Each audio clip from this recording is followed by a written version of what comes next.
तारीफ वो जो मुखालफीन भी करें। भारतीय सिख स्कॉलर भी पाकिस्तान के army chief general Qamar Javed Bajwa की तारीफ किए बिना न रह सके।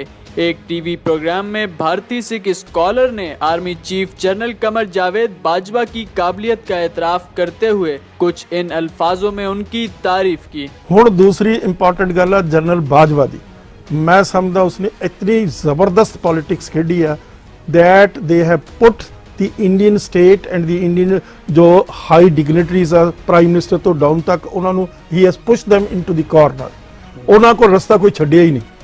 I mean, he is a very great diplomat and a very great politician, Bajwa, apart from being the general of an army. तो इस किस्म दी डिप्लोमेसी है उसनू हैंडल करना बड़ा मुश्किल होंदा, जिस दे विच मैं समझदा हिंदुस्तान दी स्टेट फेल हो चुकी है।